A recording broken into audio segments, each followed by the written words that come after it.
Hello everyone, thank you for joining us for today's webinar. My name is Daniel and I'll be the moderator for today's event.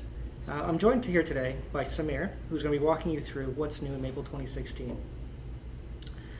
Before he does so, I'll mention that if you have any questions throughout today's webinar, you can enter those into the chat window on the right side of your browser. And any of those questions, Samir will be addressing at the end of today's talk. So now, without further ado, I'll just turn the floor over to Samir, and he'll start walking you through the event. Thank you, Daniel, for the introduction. My name is Samir, and I'm part of the Maple product management team. My role at MapleSoft is to engage with our customers, that's people like you, and to help you better understand our tools, technologies, and services. We recently released Maple 2016. It's a strong, solid release with many compelling features that appeal to all parts of our user base. What you see on screen is a broad overview of all the major new themes and features in Maple 2016. Today, in this webinar, I'm going to talk about a subset of these features that appeal to technical professionals and help them solve more problems, work faster, and better manage their projects. Because of time constraints, I won't go into too much detail into any single feature. However, as Daniel said, if you do have any questions, please do let us know either during or after the webinar. So let's start off by talking about a new file format for Maple analysis projects. And this is one new feature that I've started using all the time simply because it's a well thought out solution to a real problem, that of file management. The Maple Workbook is a new file container format that lets you collect multiple Maple worksheets and data files such as images, spreadsheets, Maple language archives, and more into a single file on your computer. So let me show you what a workbook looks like. So in this workbook, I'm analyzing accelerometer data from an earthquake. The focus of this workbook is the Navigator palette here on the left-hand side. This lets me manage all of the attachments in my workbook. So as you can see, I've attached a couple of Maple worksheets and a CSV file. If I double-click on the CSV file, it loads up in Excel. If I double-click on any of the Maple worksheets, they load in my Maple interface and take focus. So let's take a closer look at what I'm doing here. So here in this Maple worksheet, I'm reading in the CSV file, the accelerometer data that I've also attached to this workbook, and then I'm using it to simulate the response of a damped harmonic oscillator. If you look carefully, I've assigned the result of this plotting command to a variable P1.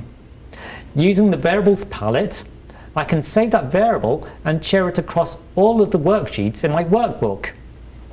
So if I attach a new worksheet to this workbook and type in P1 and hit enter, I see my plot.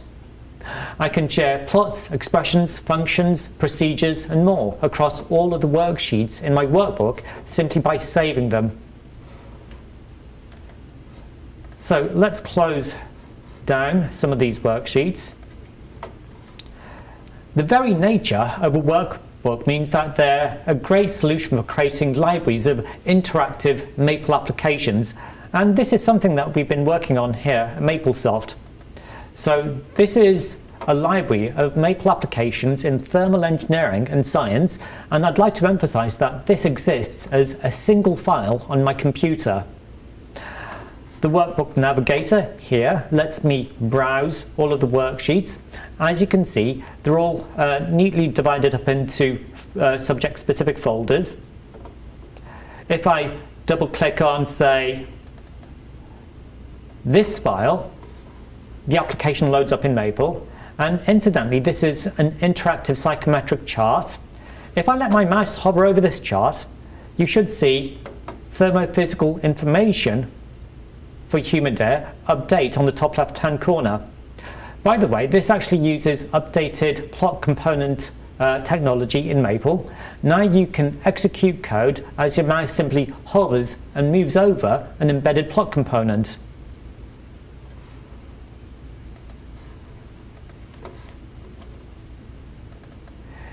In this worksheet, I'm studying the heat flows across a vapor compression refrigeration cycle, and let me just skip over to the most interesting part of this worksheet. At the bottom, I'm visualizing the heat flows across this thermodynamic cycle in a pressure, enthalpy, temperature chart. Now, this interactive library of Maple applications neatly brings me to my next topic of discussion. Maple 2016 now has a full thermophysical properties engine. I'm really excited about this because simply by having this data in a computable format in Maple, you open up Maple to a whole new range of applications in thermal science and thermal engineering. You've already seen a couple of applications. Let me show you two more. This is an application of an organic Rankin cycle.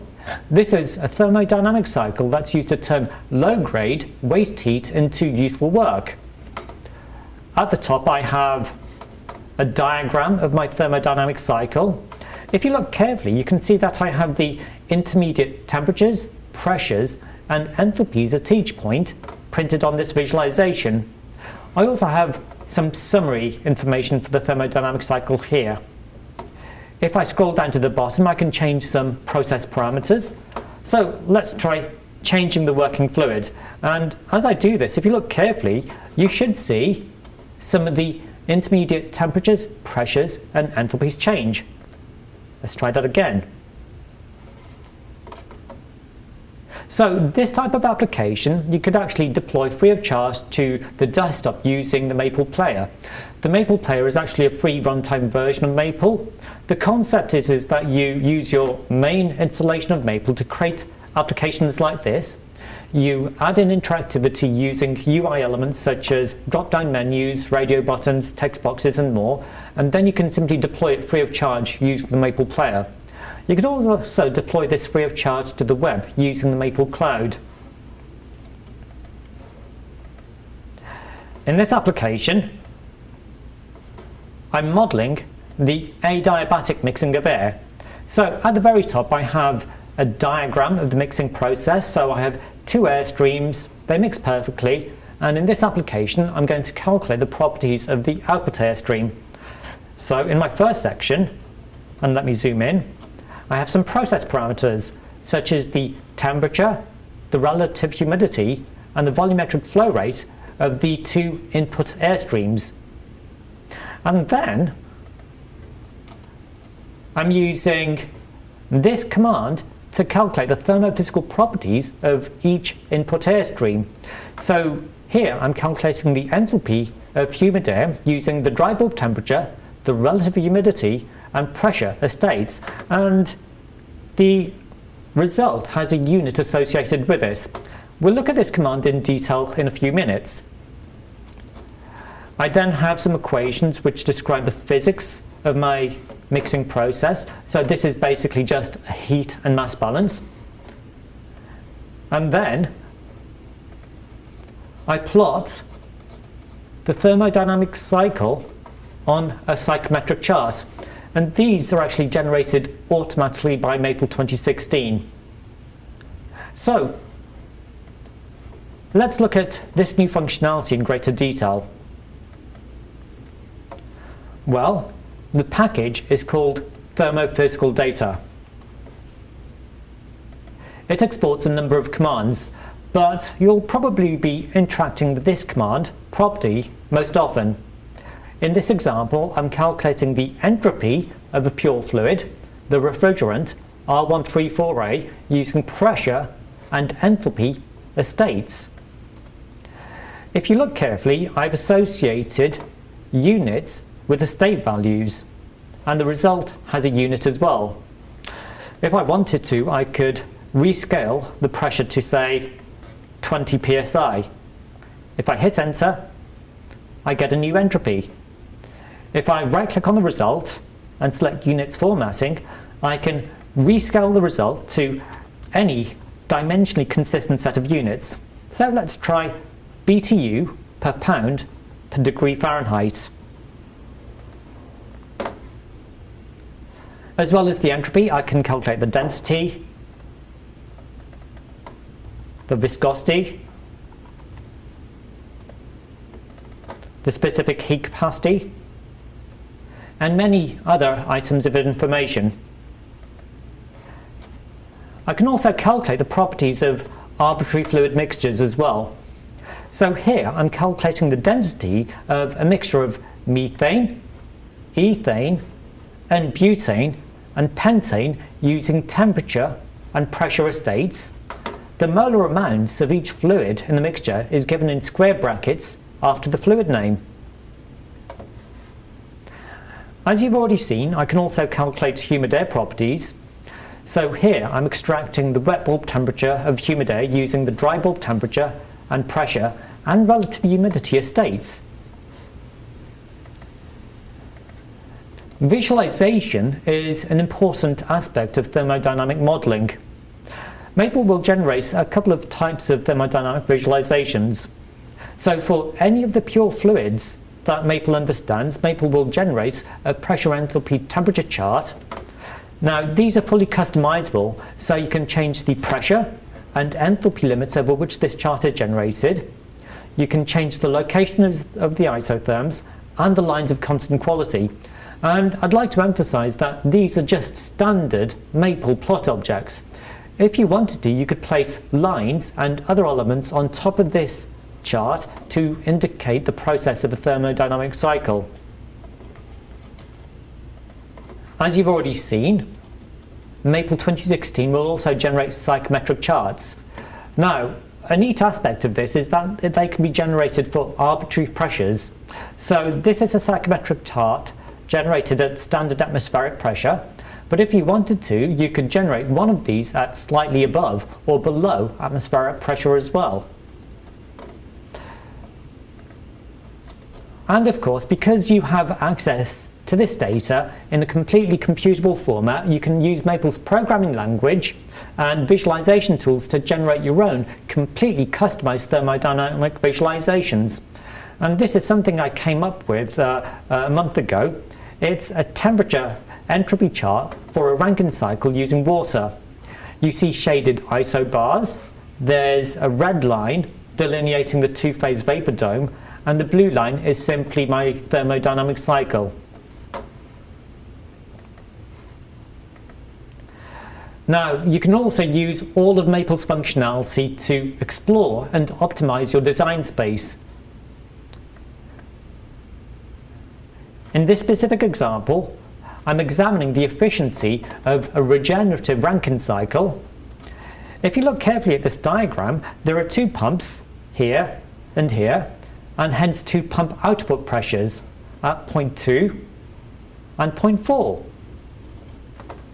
In this code edit region, I've defined a procedure which gives me the thermal efficiency of the cycle as a function of the pressures at points 2 and point 4. So if both pressures are 10 to the 5 pascals, the thermal efficiency is around 21%. I can raise the pressure at point 4 to 10 to the 6 pascals, hit enter, and the efficiency jumps to 33%. So there are a number of different ways I can explore the design space.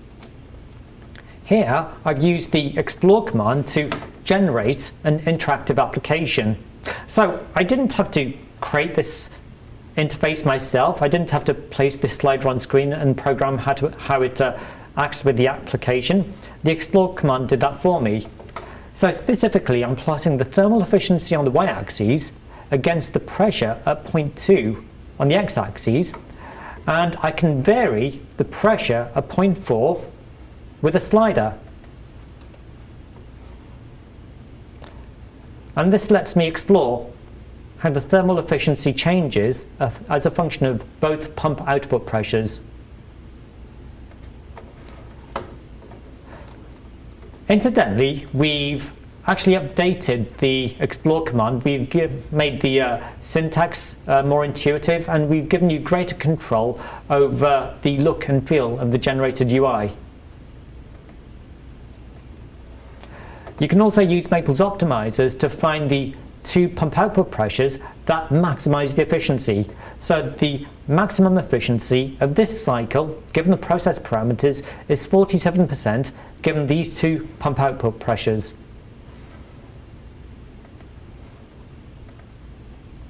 So let's move on and talk about data frames. A significant portion of our user base use Maple as an analysis tool. Now, regardless of the application, the discipline, or the profile of the user, these applications usually have a common theme: the need to store, analyze, and manipulate data easily. To that end, in Maple 2016, we've introduced a new 2D data structure called a data frame. They're somewhat similar to a matrix. However, data frames can have symbolic names for the rows and the columns. So let's have a look at an example. And again, this is in the form of a workbook. To this workbook, I've attached a CSV file that contains financial data for about 7,000 companies. So in the first column, I have a list of, I think around 7,000 ticker symbols. These will become my row names when I import this data into a data frame in Maple. And at the very top, the first row, I have a list of around 60 or 70 items of financial information, including the market cap, the price to earnings ratio, the EPS, and more. And these will become the column names when I import this data into a data frame. So let's import this data into a data frame. Now, there are several different ways I can create a data frame within Maple, and this is just one particular method, one particular way. So now I can index into this data frame using the symbolic row and column names. So here I've calculated the EPS TTM for the ticker symbol XOM. Taking this one step further, I could extract the market cap for the WMT stock ticker as well. Now, I can also use the symbolic row and column names to perform some more complex stock selection algorithms as well. So here I'm filtering the data to extract those companies with the price to earnings ratio of between 5 and 10. I can narrow this range down to, say, 8 to 10, and if I hit enter, I'll reduce the number of companies that this command returns. I can also filter with respect to more than one column name. So here I'm filtering with respect to the market cap, the price to earnings ratio, and the EPS. So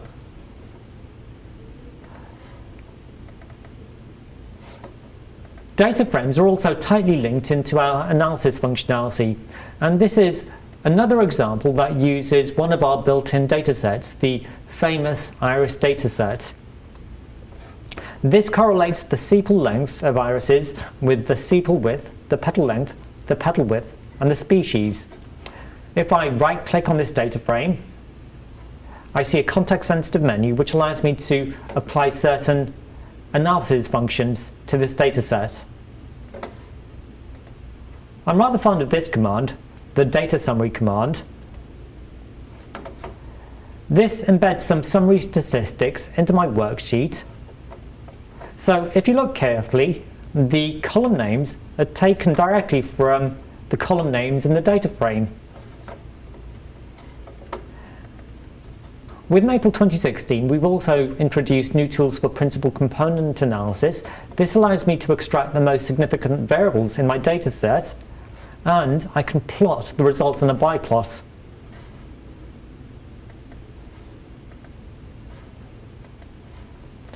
So let's go on to our next subject. And continuing with the theme of statistics and data analysis, we've made a number of other improvements to our statistics functionality. Now all linear regression commands can, if you want, return a summary of the regression embedded into a table in your worksheet. Moving on to my next subject, Many of our users are mathematicians and research engineers who are tasked with deriving equations from first principles physics or writing complex algorithms. Those users need a tool with strong symbolic and numeric math and flexible programming functionality, and we've made a significant number of improvements in this respect.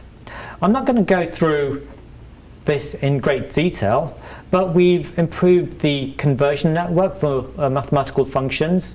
The parallel programming tools are more flexible. I'm rather fond of the new program analysis package, which allows you to determine if a program is parallelizable or not. I'm also impressed by the new iterator package, which allows you to efficiently iterate over discrete data structures.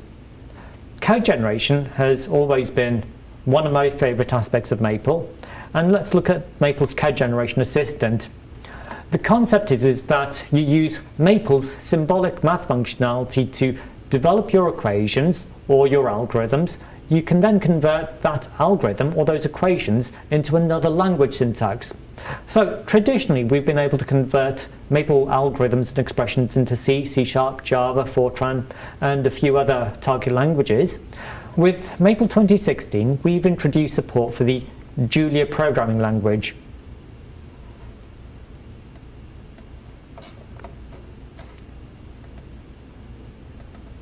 So we've always been able to produce some pretty impressive visualizations in Maple. I think there are well over 150 different plot types, and each of those plot types is fully customizable. You can change the location of fonts, grid lines, you can change colors and more. With Maple 2016 we've introduced several more built-in plot types. So I think you've already seen a few thermodynamic visualizations. We've also introduced new statistical visualizations such as biplots, heat maps, scree plots and more. And we've given you greater flexibility over the coloring of your plots as well. So moving on to my final subject, we've made equation editing and document formatting easier. So often in a technical analysis you need to produce some documentation. Often that documentation needs to contain equations that are there purely for illustration, but you don't need to do any math on those equations. You simply want the equations there to describe a concept. Now traditionally in a Maple document when you enter an equation it's mathematically active. So if I execute this worksheet you can see Maple tries to do something with these equations.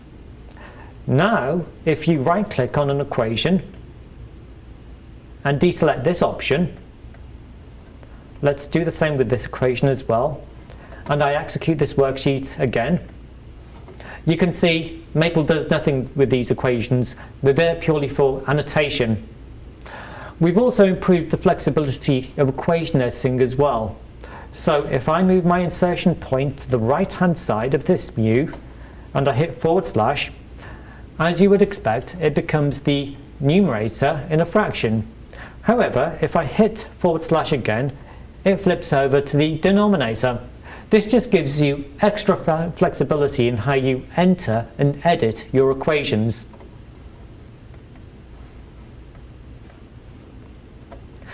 We've also made a number of other improvements, and this is just a selection. The zoom level is now a global setting that acts across all worksheets. You can also control the display of sections. Again, in technical analysis you often need to document your analysis and then produce a PDF which you can send to a colleague or a client as a deliverable. If you've used sections to help structure and delineate part of your Maple document, you get vertical lines and arrows associated with those sections which look visually distracting and jarring when you convert that document to a PDF. Now within Maple you can actually suppress the display of those section lines and arrows via right click menus.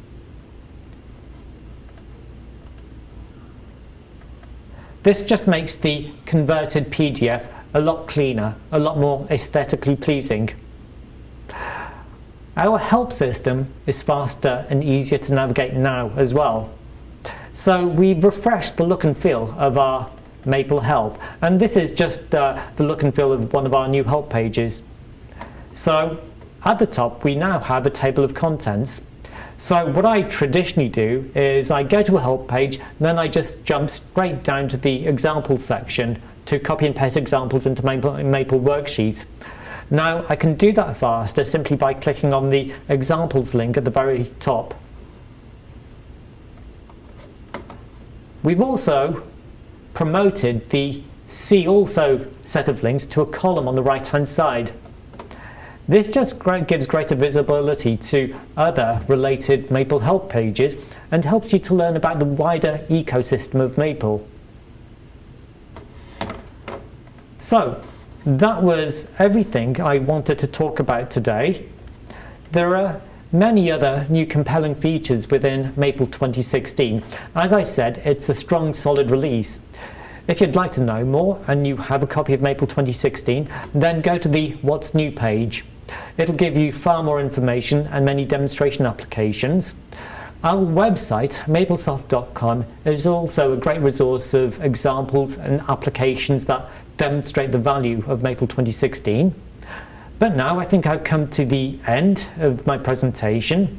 I'd be more than happy to answer your questions. Well, thank you, Samir. It looks like we've got a number of questions. You've obviously stimulated our crowd pretty well. Before we get into the questions, though, maybe I should quickly just reiterate that if you do have any more questions, it's just to enter those into the question box in your browser. The first question I see here is, actually we got a couple of questions here for the workbook. And the first question is, can I attach WAV files to a workbook and read those in? That's a great question. Yes, you can. Let me just show you an example since I'm in front of Maple. So let me show you how you can create and attach a WAV file and read it into a workbook. So I've just started up a new Maple worksheet, and if I go over to the Workbook tab, I can click this button and save this Maple worksheet as a workbook. Now that worksheet simply becomes embedded inside the Maple Workbook container. Now if I right click on the navigator, I can attach a file, and let's just read in this audio file that I already have on my desktop. There, that's all I need to do to attach a WAV file to a workbook. Just taking this one step further, now I can use Maple's Audio Tools functionality to read that audio file into Maple. So let's grab the path of this WAV file.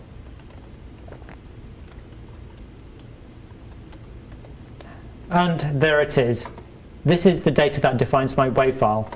And if I wanted to, I could plot a spectrogram of this WAV file. So there we go. All right, well, thank you for that. Continuing to talk about workbooks, can you change the order of worksheets, or I guess even attachments, within the Workbook Explorer? So I guess the question really is asking, how can I better structure all of the attachments in my workbook? If I wanted to, I could just simply drag and drop attachments just to change their order. What I can also do is create a folder structure to help organize all of the attachments in my workbook. So here I'm just going to create a folder called Data, and then I could simply move this WAV file into it. This just helps me structure and organize all of the attachments in my workbook. Another question we have is, can I calculate the density of saturated water vapor with the Thermophysical Data package? That's another great question.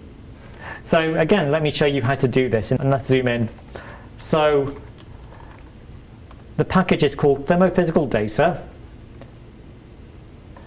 and the question asked how to calculate the density of saturated water vapor. So we want to calculate the density of water. So we need to define two states, a temperature and a pressure, or a temperature and something else. or a pressure on something else. So let's choose a pressure of 1 atmosphere. That's standard atmospheric pressure.